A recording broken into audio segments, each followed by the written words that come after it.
Today we will discuss the impact of Russia's war in Ukraine and the proposal of Commission of new macro-financial assistance for Ukraine in up to 9 billion euros.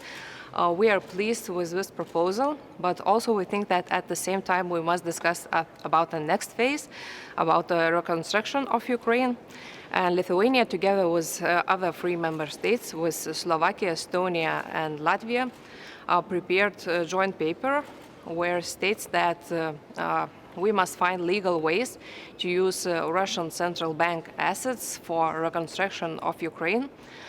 There is freezed about 300 billion euros in like-minded countries, and they think that it would be a solid foundation for reconstruction base, and we think that it could be used to reconstruct Ukraine.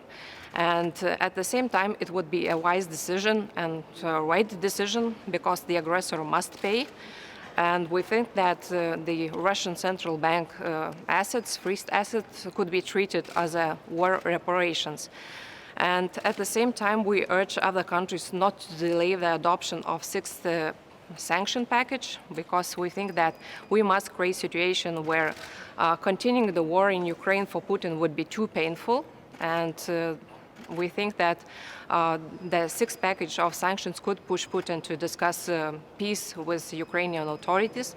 And at the same time, I think that sanctions is creating a situation where they are weakening Russia's ability to reinforce their army, and at the same time they're preventing another war in Europe in upcoming years.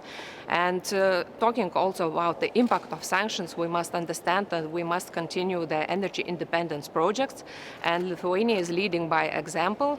We made our decisions last decade, and now Lithuania is not buying Russian gas, not buying Russian electricity, and not buying Russian oil. And I think that the other member states must have their own decisions at this level, and they must have their clear plans and clear commitments how to do the same in a prudent period of time. Thank you. Ministrė, viena yra turto areštavimas, o kita konfiskavimas ir perdavimas jau Ukrainai, kaip to ir siekiama.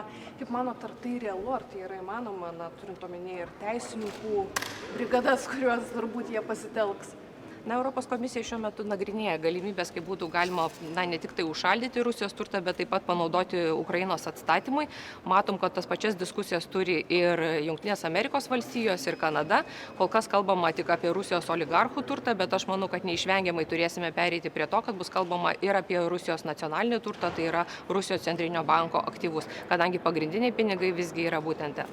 Bet tam reikėtų didesnio tarptautinio susitarimo, nuo ES nepakaktų, ne? Šiuo metu mes, Lietuva ir dar 3 ES valstybės keliam tos klausimus. Man atrodo, reikia nepamiršti, kad Ukrainos atstatymui tikrai reikės labai didelių išteklių ir klausimas, kas tuos išteklius sutelks. Ar valstybės ES narės norės atiduoti savo lėšas, ar visgi norės panaudoti tų žmonių lėšas, kurie visgi ir sukėlė tą konfliktą ir yra atsakingi už tuos sprendimus. Tai yra Rusijos centrinio banko pinigai, yra tiesiogiai Rusijos vadovybės įtakoje. Ir natūralu, kad jeigu kalbėtume apie Rusijos karo reparacijas, kurios turėtų būti naudojamos kaip Ukrainos atstatymui, tai tie pinigai yra tie, kurie turėtų būti panaudojami ir turėtų būti laikymi kaip karo reparacijos, mano nuomonė. O sakykit, ko tikitės iš šiandien? Ar didesnio ministrų kažkokio pritarimo? Kodėl apskritai tik 4 šitos šalis inicijavo, prisijungė, ar buvo raginta daugiau prisijungti šalių? Ko tikitės šiandien? Visada turi kažkas tos klausimus inicijuoti. Prieš tai buvo Lenkija, kuri tos klausimus kėlė. Mes nesame pirmi. Norime išreikšti savo solidarumą ir palaikymą ir pasakyti, kad visgi tie procesai turi tęstis toliau ir turime nagrinėti visas galimybės. Tai šiuo metu sutelkėme dar 4, iš viso 4 ES valstybės, tačiau moralinį palaikymą tikrai jaučiame iš daugelio kitų valstybių. Galbūt nėra to parašo padėto prie to paties dokumento, bet kalbant apie tolesnį procesą, man atrodo, jis yra neišvengiamas. Dėkui Jums. Still one question in English, if I may. If we use the money from the Russian central bank that we have in Europe, isn't that a breach of international law? Wouldn't we be on the same level as Russia then?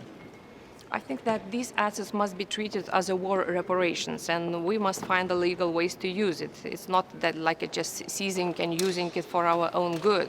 It's using for the damage that they have done in Ukraine, and I think we must find the legal ways to do that. And it's definitely not the same as just to take it and use it for my own. Should we also use the assets that we have frozen from Russian oligarchs? I think there should be discussions between the legal officers, and we must find the ways how to connect the damage that has been done with the person who has the money. If there is a clear connection between the oligarch and the decisions in Ukraine, I think we can decide and use it to reconstruct Ukraine. But at this present moment, I see the direct connection between the Russian central bank assets and the damage that is done in Ukraine, because it's definitely the decisions of Russian authorities that are leading the one institution and the decisions in Ukraine. What do you think about the countries, Austria, Italy, Germany, who now open this ruble account to pay for Russian gas? Do you think we shouldn't have given in to these Russian threats?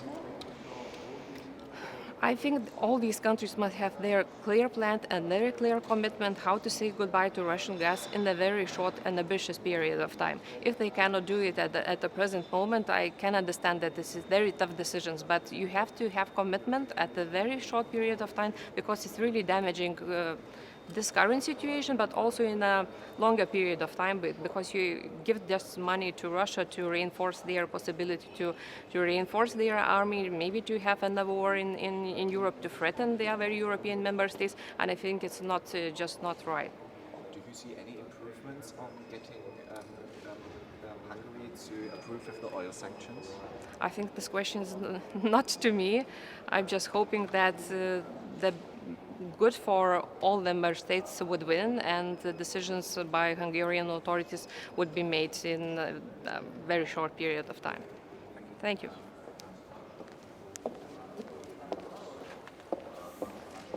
Of new macro-financial assistance for Ukraine and Lithuania, together with other three member states, with Slovakia, Estonia and Latvia, prepared a joint paper where states that we must find legal ways, €1 billion in like-minded countries, and they think that